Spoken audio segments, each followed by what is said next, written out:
Welcome to my YouTube channel. This is Kushi and today we will discussing about basics of chemistry, which is molecular structure, GOC general organic chemistry and periodicity.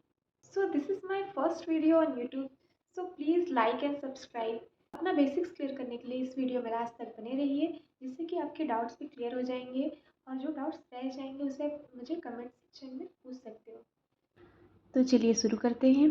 तो अगर हम basics of chemistry के बारे में बात करें तो सबसे पहले हमारे मन में क्वेश्चन क्या आता है कि केमिस्ट्री सब्जेक्ट होता क्या है, व्हाट इज़ केमिस्ट्री। तो सबसे पहले हम इनका मतलब डेफिनेशन देखेंगे कि होता क्या, ईजीएस्ट वे में देखेंगे, सबसे ईजी शब्द में कि होता क्या है। हम बहुत ज़्यादा इसे लेंदी नहीं करेंगे, शॉर्ट एंड स्वीट सीखेंगे, बस हमें लॉजिक सीखना है कि ये होता क्या है। तो केमिस्ट्री क्या है, the bond formation and bond dissociation between the atoms are called chemistry. तो केमिस्ट्री को एकदम ईजीएस्ट वे में देखें तो केमिस्ट्री क्या होता है, किसी भी एटम्स के बीच में जो बॉन्ड फॉर्मेशन होता है और बॉन्ड डिसोसिएशन वो किसी भी वे में हो सकता है। हीट जब रिएक्शन होता है तो क्या होता है, बॉन्ड फॉर्मेशन होता है या बॉन्ड डिसोसिएशन होता है, या तो हीट के प्रेजेंस में हो या लाइट के प्रेजेंस में हो। तो ये होता है केमिस्ट्री ईजीएस्ट वे में देखें तो। और अगर इसे अनदर वर्ड में देखें तो chemistry is the branch of science. जो केमिस्ट्री जो होता है वो ब्रांच ऑफ साइंस होता है in which we are study about molecular structure reaction. इसके अंदर हम क्या स्टडी करते हैं, मोलिकुलर स्ट्रक्चर एंड एटम्स का जो प्रॉपर्टी होता है, जैसे electronegativity, atomic effect, mesomeric effect, inductive effect. ये जो एटम्स के जो इफेक्ट होते हैं या उसके कह सकते हैं कि उसके जो प्रॉपर्टीज़ होते हैं, इलेक्ट्रोनेगेटिविटी, इलेक्ट्रोपॉजिटिविटी, उसके बारे में हम बेसिक्स केमिस्ट्री में पढ़ेंगे। हम केमिस्ट्री में जो क्वांटम नंबर्स होते हैं, 4 क्वांटम नंबर होते हैं, इसके बारे में बात करें तो ये हमें इंफॉर्मेशन देता है शेल के बारे में, सब शेल के बारे में एंड ऑर्बिटल के बारे में हमें ये इंफॉर्मेशन देता है। तो सबसे पहले हम क्या पढ़ते हैं, जब हम केमिस्ट्री का शुरुआत मतलब पीरियोडिसिटी को देखेंगे तो सबसे पहले हम देखेंगे ऑर्बिटल क्या होते हैं, सब शेल क्या होते हैं, शेल क्या होते हैं। तो उनमें सबसे पहले हमारा आता है 4 क्वांटम नंबर, जिसमें से फर्स्ट है प्रिंसिपल क्वांटम नंबर, सेकंड है एजीमुथल क्वांटम नंबर जिसे द्विगांशी क्वांटम नंबर भी कहते हैं, प्रिंसिपल क्वांटम नंबर को मुख्य क्वांटम नंबर कहते हैं, और magnetic quantum number, spin quantum number. ये होते हैं 4 टाइप के हमारे क्वांटम नंबर जो कि सेल, सबसेल, ऑर्बिटल ये सब के बारे में हमें इंफॉर्मेशन देते हैं। अगर हम किसी एटम का इंटरनल स्ट्रक्चर का बात करें तो सबसे पहले हमें देखने को मिलता है कि उसके अंदर जो होते हैं न्यूक्लियस प्रेजेंट होता है। और न्यूक्लियस में क्या होते हैं, 2 चीज़ें होती हैं, एक न्यूट्रॉन और एक प्रोटॉन। प्रोटॉन जो होता है वो पॉजिटिवली चार्ज होता है और न्यूट्रॉन जो होता है वो न्यूट्रल होता है। और जो इलेक्ट्रॉन होता है वो जैसे हम देखते हैं, जैसे सौर मंडल में जो सोलर सिस्टम होता है उसमें जो सन होता है वो सेंटर में होता है और जो प्लैनेट्स होते हैं वो उसका चक्कर लगाते हैं। जस्ट लाइक दैट इलेक्ट्रॉन जो होते हैं वो न्यूक्लियस जो होते हैं उसका चक्कर लगाते हैं। और जो प्रोटॉन होता है पॉजिटिवली चार्ज होता है और इलेक्ट्रॉन जो होता है नेगेटिवली चार्ज होता है। ये एक दूसरे को बैलेंस करते हैं, प्रोटॉन और इलेक्ट्रॉन। और जितने नंबर ऑफ इलेक्ट्रॉन प्रेजेंट होंगे किसी एटम में उतने ही सेम नंबर ऑफ प्रोटॉन भी प्रेजेंट होंगे, दोनों इक्वल होंगे एक दूसरे के। तो नेक्स्ट है हमारा, फर्स्टली हम देखेंगे प्रिंसिपल क्वांटम नंबर। तो प्रिंसिपल क्वांटम नंबर होता क्या है, बहुत ज़्यादा हम डेफिनेशन ये सब बहुत ज़्यादा लेंदी नहीं किए हैं, हम बस उसका मतलब शॉर्ट आंसर देख रहे हैं। और इसमें होता क्या है, प्रिंसिपल क्वांटम नंबर को हम एन से प्रेजेंट करते हैं और एन कभी भी ज़ीरो नहीं हो सकता, n not equal to zero. It gives information about the shell. तो जो प्रिंसिपल क्वांटम नंबर होता है, जो मुख्य क्वांटम नंबर होते हैं, वो जो सेल के बारे में इंफॉर्मेशन देते हैं, जो कि एटम्स में जो सेल प्रेजेंट होते हैं, जैसे ये जो सेल है इनके बारे में इंफॉर्मेशन देते हैं। तो किसी भी एटम का जो एनर्जी इलेक्ट्रॉनिक एनर्जी होती है उसे निकालने का ये फॉर्मूला होता है -13.6 Z² electronvolt, where Z is equal to atomic number और N is equal to number of shell. Number of shell को ही हम प्रिंसिपल क्वांटम नंबर कहते हैं। तो ये जो न्यूक्लियस है इसके चारों ओर सेल प्रेजेंट होता है, ये किसी एटम का इंटरनल स्ट्रक्चर है। तो हम सेल को ऐसे नंबरिंग कर सकते हैं, first shell, second shell, third shell. तो ये जो n है यही हमारा प्रिंसिपल क्वांटम नंबर होता है। तो इसमें हम अगर किसी इलेक्ट्रॉन का फर्स्ट एनर्जी स्टेट निकालें तो -13.6 जेड स्क्वायर एन स्क्वायर। तो इसका अगर हम हाइड्रोजन के लिए देखें तो जो उसका 13.6 वन स्क्वायर उसका एटॉमिक नंबर हो गया, और ये उसका सेल नंबर हो गया, मतलब प्रिंसिपल क्वांटम नंबर। तो उसका वैल्यू आ जाएगा 13.6 इलेक्ट्रॉन वोल्ट। और इसका थर्ड एनर्जी लेवल देखें तो ये हो जाएगा -13.1 स्क्वायर बाई 3 स्क्वायर। और माइनस इसका थर्ड एनर्जी देख रहे हैं ना, थर्ड हाइड्रोजन का थर्ड एनर्जी लेवल देख रहे हैं। तो उसमें 3 square is equal to -13.6/9 is equal to 1.5 electronvolt. ये इसका वैल्यू आ जाएगा। तो नेक्स्ट है हमारा रेडियस ऑफ ऑर्बिट। ऑर्बिट का रेडियस निकालने का फॉर्मूला क्या होता है, 0.29 n square by Z angstrom. तो जो एन है ये प्रिंसिपल क्वांटम नंबर है उसका स्क्वायर, और जेड क्या है, एटॉमिक नंबर, हमने पिछले पेज में देखा। तो ये न्यूक्लियस होता है, इसका रेडियस कैसे निकालते हैं। ये जो सेल है उसमें first shell, second shell, third shell, ये जो प्रिंसिपल क्वांटम नंबर होता है उसका रेडियस देखेंगे R1, उसे नेमिंग करेंगे R1 से, R2 से, R3 से। जैसे जैसे सेल बढ़ता जाएगा वैसे वैसे आर का वैल्यू भी बढ़ता जाएगा। तो अगर लिथियम 2+ की बात करें तो लिथियम का एटॉमिक नंबर कितना होता है, 3। तो उसका जो एटॉमिक नंबर हम यहाँ पे पुट कर दिए 0.529 मल्टीप्लाइड बाई, हम बस वो उसमें फॉर्मूला में पुट कर रहे हैं 1। अगर लिथियम जो है वो अगर 2 इलेक्ट्रॉन डोनेट कर देगा तो उसके पास कितने इलेक्ट्रॉन बचेंगे, 1। तो ये इसका वैल्यू आ जाएगा 0.529 multiplied by 3 is equal to 1.587। इसका वैल्यू आ जाएगा। और नेक्स्ट हम देखेंगे इससे रिलेटेड, अगर हम क्वेश्चन देखेंगे तो which state of triply ionized बेरिलियम+3 has same orbital radius as that of ground state of hydrogen atom. तो ये क्या कह रहा है, इसमें ये क्वेश्चन कर रहा है कि किस स्टेट पे ये जो बेरिलियम 3+ है वो किस स्टेट पे है, और ये सेम है, सेम ग्राउंड स्टेट पे है हाइड्रोजन एटम के। तो हम इसका सोल्यूशन कैसे देखेंगे, इसको सॉल्व कैसे करेंगे। तो हाइड्रोजन का ग्राउंड स्टेट क्या होगा, 1, ठीक है। तो इसका रेडियस हम निकाल लेंगे 1, और बेरिलियम 3+ इसका हमें निकालना है स्टेट। तो 0 पॉइंट इसमें हम वैल्यू, ये वाला ऊपर वाला वैल्यू हम यहाँ पे पुट करेंगे 0.529 रेडियस के लिए एन स्क्वायर बाई जेड। तो हमें इसका वैल्यू निकालना है, और हाइड्रोजन का हम वैल्यू निकाल सकते हैं क्योंकि हमें इसका ग्राउंड स्टेट पता है 0.529 एन स्क्वायर बाई जेड। तो इसका हम वैल्यू निकाल लेंगे। तो यहाँ पे ये दे रखा है कि ग्राउंड स्टेट ऑफ हाइड्रोजन ये बेरिलियम 3+ के इक्वल है। तो ये दोनों इक्वल हो जाएंगे। तो यहाँ पे इसका वैल्यू हम पुट कर देंगे n² बाई 4। ये बेरिलियम का एटॉमिक नंबर कितना आता है, 4 इज इक्वल टू हाइड्रोजन का atomic number 1 is equal to, ये हम इसको सॉल्व करेंगे। तो इन सबको सॉल्व करेंगे तो इसका वैल्यू आ जाएगा 2। हमारा नेक्स्ट है हमारा एजीमुथल क्वांटम नंबर, जिसे हम एल से रिप्रेजेंट करते हैं। ये जो एजीमुथल क्वांटम नंबर जो होते हैं ये इन्फॉर्मेशन देते हैं हमें सब सेल के बारे में। सब सेल क्या होते हैं, एस, पी, डी, एफ, ये सब जो है ये सब सेल होते हैं।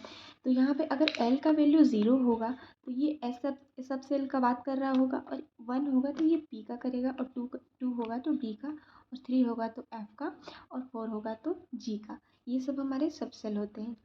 ओके। तो जो पॉसिबल वैल्यू होता है, जो एजीमुथल क्वांटम नंबर, जो द्विगंशी क्वांटम नंबर जिसे कहते हैं, इसका जो एल का वैल्यू होता है वो l is equal to 0 to n-1 होता है। इसका मतलब क्या होता है हम देखते हैं आगे। जो फर्स्ट सेल होता है, फर्स्ट सेल अभी हमने देखा जो इस तरीके से न्यूक्लियस के अराउंड जो ये सेल होते हैं। जो फर्स्ट सेल का बात करें हम, तो first shell n is equal to 1। तो उसका वैल्यू कैसे निकलेगा, l is equal to 0 to n-1, 0 to 1-1। तो उसका वैल्यू क्या आ जाएगा, 0 0 0। एल का वैल्यू 0 का मतलब क्या होता है, वो एस सब सेल का बात कर रहा होता है, और एन मतलब फर्स्ट सेल का।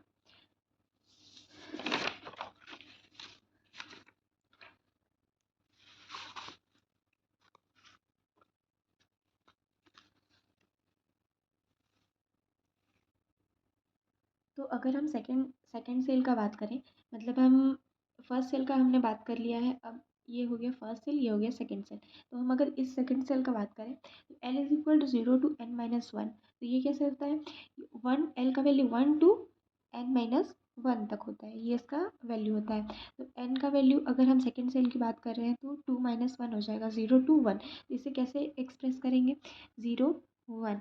तो 0 किसके लिए होता है, s और p के लिए, और हमारा जो सेल का जो वैल्यू है वो 2 है।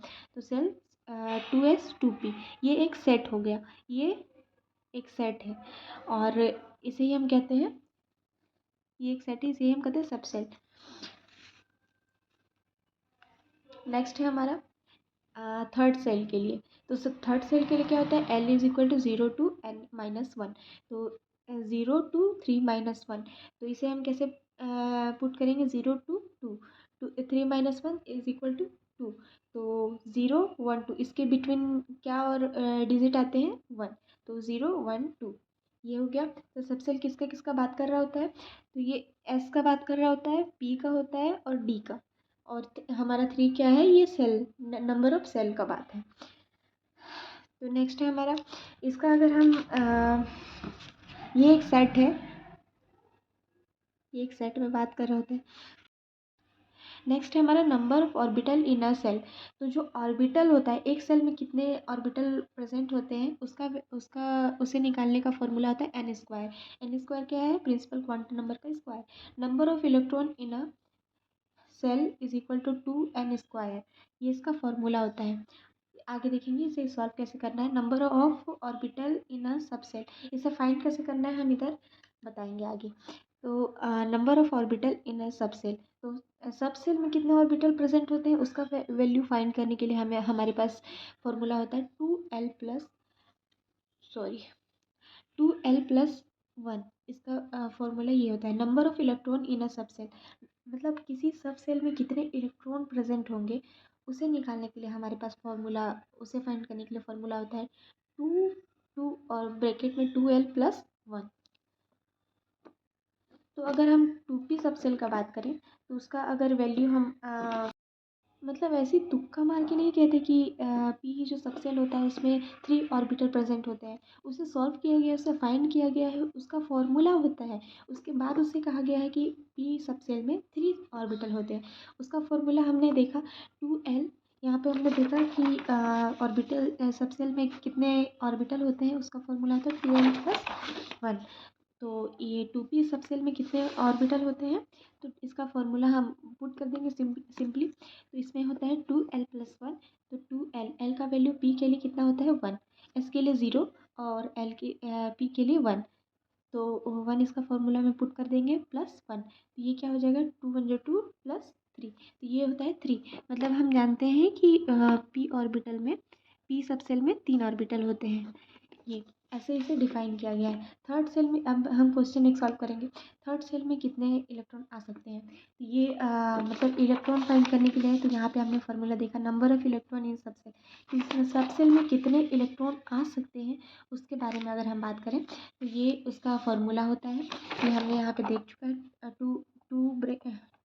सॉरी, इसका फार्मूला होता है 2 ब्रैकेट में 2l+1। तो अब इसे हम सिंपली पुट कर देंगे वैल्यू में। तो इसका फॉर्मूला होता है थर्ड सेल में कितने इलेक्ट्रॉन फाइंड करने के लिए फॉर्मूला 2n स्क्वायर। तो 2 multiplied by 3 square is 2 multiplied by 3 3 is 9। तो और इसका अगर इसे मल्टीप्लाई करेंगे तो इसका आ जाएगा 18 इलेक्ट्रॉन इसमें सिंपली हम, मतलब इसमें 18 इलेक्ट्रॉन आ सकते हैं। तो अगर हम थर्ड सेल की बात करें तो l is equal to 0 to n-1। L is equal, अगर एल का वैल्यू हम फाइंड करें तो l is equal to 0 to, third shell की बात करें हम, ओके। तो थर्ड सेल की बात कर रहे हैं तो ये हो जाएगा 0 टू 2। तो 0 1 2 क्या हो जाएगा, 3s 3p 3d। तो ये हो गया 3 सबसेल, ये हो गया 3 सबसेल। तो 3 सबसेल क्या क्या हो गए, इसके जो ये प्रिंसिपल क्वांटम नंबर होता है, मतलब सेल की बात कर रहे होते हैं, 3s 3p3d। तो इन तीनों में कितना इलेक्ट्रॉन आ सकता है, इसका फॉर्मूला हम यहाँ पे निकाले हैं 2n²। तो इसका हमें ये पता लग गया कि 18 इलेक्ट्रॉन आ सकते हैं, पर कैसे आ सकते हैं इसे हम आगे डिफाइन किए। ये जो एल का वैल्यू आया वो हमारे पास आया 0 1 2। तो ये आया तो हमने इसे सिंपली बस ऑर्बिटल में सेट कर दिया। एस में कितने ऑर्बिटल होते हैं, एक। पी में होते हैं 3, डी में होते हैं 5। तो इसमें सिंपली कितना इलेक्ट्रॉन आ सकते हैं, एक में 2। तो एक ऑर्बिटल में 2, इसमें 2, इसमें 2, पूरे में हम अगर फिल आउट पूरा फुल फिल कर दें तो इसमें कितने इलेक्ट्रॉन आ सकते हैं, 1 2 3 4 5 6 7 8 9 10 11 12 13 14 15 16 17 18। ये सिंपली ये प्रूफ हो गया कि इसमें कैसे 18 इलेक्ट्रॉन आ सकते हैं। ओके, तो अब नेक्स्ट है हमारा, हम इसमें रिलेटिवली अगर हम क्वेश्चन देखें तो नंबर ऑफ इलेक्ट्रॉन, एक क्वेश्चन है इसमें, number of electron in fourth shell and 4p subshell respectively. मतलब 4p सबसेल का इलेक्ट्रॉन कितना है, और ये सबसेल का बात कर रहे हैं और ये सेल का बात कर रहा है। तो फोर्थ सेल कैसे, हमारा फॉर्मूला था सेल में इलेक्ट्रॉन कितने आते हैं, उसका फॉर्मूला क्या था, किसी सेल में इलेक्ट्रॉन फाइंड करने का फॉर्मूला 2n²। तो ये हम सिंपली इसमें पुट कर दिया, सिंपली हमने इसमें अप्लाई कर दिया 2n² इज इक्वल टू, तो 2n का वैल्यू कितना है, 4 सेल की बात करें। ओके, तो 4 सेल की बात करें तो यहाँ पर 4 का वैल्यू पुट कर देंगे, उसका स्क्वायर करेंगे तो 32 इलेक्ट्रॉन्स आ जाएंगे। तो इसमें हम कैसे एल का वैल्यू निकालेंगे, एल इज इक्वल टू 0 और एन का वैल्यू क्या था, एल का वैल्यू हम कैसे निकालते हैं एजिमुथल क्वांटम नंबर का, l is equal to 0 to n-1 होता है। ओके, तो n-1 यहाँ एन का वैल्यू क्या है, एन का वैल्यू है यहाँ 4। तो 4 है तो 4 - 1 कर देंगे सिंपली, तो हमारा वैल्यू क्या आ जाएगा, 3 आ जाएगा। तो 0 1 2 3 3। ओके, तो 4 इसमें 4 सबसेल आ जाएंगे। तो ये हो गया एस पी डी एफ। 3 किसके लिए होता है, एफ के लिए होता है, SPDF। ओके, यहाँ हमने देखा था 0 1 2 3, तो 3 डी के लिए होता है और 4 एफ के लिए होता है। तो यहाँ पे सिंपली 3 तक वैल्यू आया है। तो हमारा ये हो गया एस, ये हो गया पी, और ये हो गया डी, और ये हो गया एफ। अब इसमें इलेक्ट्रॉन फिल करके देख लीजिए, एक ऑर्बिटल में 2 इलेक्ट्रॉन आ सकते हैं, तो उसे काउंट कर लीजिए सिंपली 1 2 3 4 5 6 7 8 9 10 11 12 13 14 15 16 17 18 19 20 21 22 23 24 25 26 27 28 29 30 31 32। ये प्रूफ हो गया सिंपली इलेक्ट्रॉन कैसे, ये सब मतलब तुक्का नहीं है, ये सब ना पूरा अरेंज्ड है, कैसे कैसे इसका फॉर्मूला होता है, सारी चीज़ें ये इस तरीके से निकालते हैं, सारी चीज़ें निकालने का फॉर्मूला बनाया गया है, फॉर्मूले होते हैं। तो नेक्स्ट है हमारा मैग्नेटिक क्वांटम नंबर, जो थर्ड क्वांटम नंबर है हमारा मेजर क्वांटम नंबर, उसमें से थर्ड है मैग्नेटिक क्वांटम नंबर। ये क्या करता है, it gives information about the orbitals. तो ये मतलब बड़ा से छोटी चीज़ों को देख रहे हैं। सबसे पहले हमने सेल का बात करा तो उसमें क्या, first shell, second shell, third shell. और अगर हमने उसका एजीमुथल क्वांटम नंबर का बात किया तो उसमें क्या, सब सेल के बारे में बात किया हमने, एल का वैल्यू जितना होगा उसी हिसाब से सब सेल होंगे, SPDF।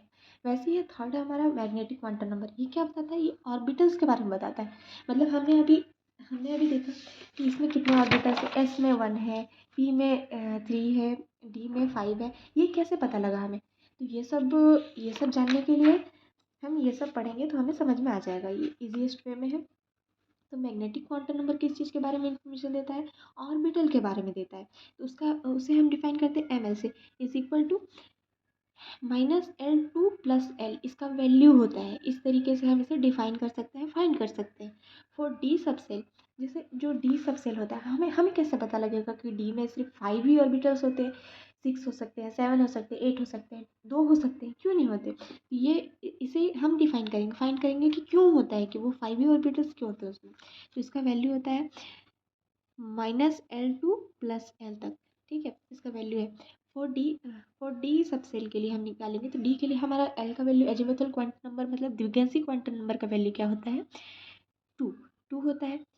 और ml इज इक्वल टू, इसका वैल्यू होता है -L2 + L होता है इसका वैल्यू। ओके, तो माइनस एल करेंगे तो माइनस एल मतलब 2 -2 हो जाएगा। -2 के बाद क्या आ सकता है? -1 0। तो ये हम स्केल के अपोजिट साइड जा रहे हैं। स्केल के मतलब ये बढ़ते क्रम में है, ये घटते क्रम में है। इस तरीके से हम इसे डिफाइन कर सकते हैं। तो जो एल का वैल्यू होगा -L2 प्लस एल होता है। तो उसी में सिंपली हम बस इसे पुट कर देंगे। तो एल का वैल्यू -2 -1 0 +1 +2, ठीक है। प्लस मतलब 2 का वैल्यू प्लस में करेंगे तो प्लस, उसके बाद इसे 0 से देखेंगे, 0 1 2, इसके बीच में कितना, 0 और 2 के बीच में कितना आता है 1, और 0 और -2 के बीच में -1। तो ये क्या हो गया 5 ऑर्बिटल। ऐसे पता लगाया जाता है कि किसी भी सबसेल जो होते हैं उसमें कितने ऑर्बिटल प्रेजेंट होंगे। तो अब हम देखेंगे नेक्स्ट है हमारा फॉर एफ सबसेल। तो जो एफ सबसेल होता है उसके लिए एल का वैल्यू क्या होता है?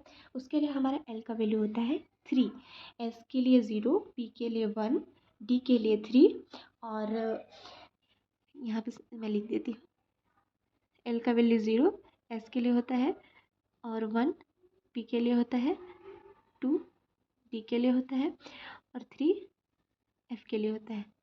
ये हो गया SPDF।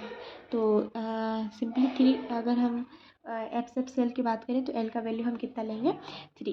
तो ML is equal to -L, simply वही सिंपली फॉर्मूला हम अप्लाई करेंगे, -L टू +L। तो +L क्या होगा? +L हमारा हो जाएगा +3। 3 के बाद अगर हम उससे पीछे जाएँ तो क्या क्या डिजिट आ सकते हैं?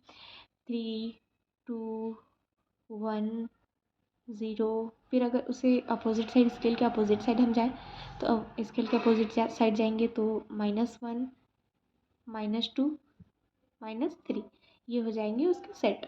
मतलब उसमें कितने ऑर्बिटल होने चाहिए। सिंपली हम यहीं पे यहाँ पे भी हमने वही बताया कि ML is equal to -L to +L। तो इसमें सिंपली क्या हो जाएगा प्लस एल, मतलब एफ सब सेल का बात कर रहे हैं तो +3 2 1 0 -1 -2 -3, ये हो जाएंगे 7 ऑर्बिटल, 1 2 3 4 5 6 7। तो ये सिंपली बस यही है, बहुत सिंपल है, सिंपल सी चीज़ है ये सब क्वांटम नंबर, ये सब बेसिक्स ऑफ केमिस्ट्री है। उसे ध्यान से पढ़ें तो सारा चीज़ ईजी हो जाएगा हमारे लिए। तो अब नेक्स्ट है हमारा फोर्थ जो क्वांटम नंबर है वो हमारा spin quantum number. It gives information about spin off electron. तो जो इलेक्ट्रॉन है वो हम जानते हैं कि वो ऑर्बिटल में स्पिन कर रहे हैं, साथ साथ में वो अपने जगह पे भी स्पिन करते होते हैं। तो हमने देखा है कई बार कि हमने किसी भी ऑर्बिटल में हम अगर इलेक्ट्रॉन फील करते हैं तो हम ऐसे और ऐसे, एक क्लॉकवाइज होता है, एक काउंटर क्लॉकवाइज होता है। तो उसी चीज़ के लिए अगर हम स्पिन क्वांटम नंबर का वैल्यू देखें तो इसे MS, मतलब ये स्मॉल s है ना, इसे ऐसे लिखते हैं। तो जो MS इज इक्वल टू +12, जो +12 होता है वो क्लॉकवाइज के लिए होता है, क्लॉकवाइज इलेक्ट्रॉन के लिए होता है। और जो MS इज इक्वल टू -12 होता है वो काउंटर क्लॉकवाइज के लिए वैल्यू होता है। तो ये अपोजिट होते हैं, अपोजिट इसलिए स्टेबल होते हैं। और अगर हम इसका जितना भी चीज़ें हमने पढ़ा उसका अगर हम समरी देखें तो सिंपली हम फॉर्मूला हमने क्या क्या देखा कि क्वांटम नंबर, हमने देखा कि क्वांटम नंबर जो होता है प्रिंसिपल क्वांटम नंबर वो n नॉट इक्वल्स टू 0, ये कभी भी 0 नहीं हो सकता। जैसे कि हम किसी भी चीज़ का इलेक्ट्रॉनिक, किसी भी एटम का इलेक्ट्रॉनिक कन्फिगरेशन निकालें तो वो कभी भी 0 नहीं होता। और L इज इक्वल टू, हम अजीमेथल क्वांटम नंबर देखा हमने तो उसमें देखा L is equal to n-1 उसका वैल्यू होता है। ऐसे निकालते हैं हम कि कैसे सब सेल में कितने कैसे सब सेल हम निकालते हैं कि जैसे 2s हो गया, 2p हो गया, 2d हो गया, वो कैसे सबसेल वो हम फाइंड करते हैं। ML is equal to minus, अगर हम मैग्नेटिक क्वांटम नंबर की बात करें तो उसका फॉर्मूला हमारा होता है ML is equal to -L2 + n। और अगर हम स्पिन क्वांटम नंबर का बात करें तो ये हमने अब देखा -12 n + ½ ये काउंटर क्लॉकवाइज के लिए होता है और ये क्लॉकवाइज के लिए होता है। ये है हमारा समरी, ये था आज का हमारा बेसिक्स ऑफ केमिस्ट्री। और नेक्स्ट वीडियो में हम देखेंगे कि पीरियडिसिटी के आगे टॉपिक्स के बारे में हम बात करेंगे। आज की वीडियो यहीं पे ख़त्म करते हैं और फिर इस वीडियो में लास्ट तक बने रहने के लिए बहुत बहुत धन्यवाद। और इस तरीके के और वीडियो देखने के लिए बेल आइकन को क्लिक करना ना भूलें। इस तरीके के और वीडियो देखने के लिए इस चैनल को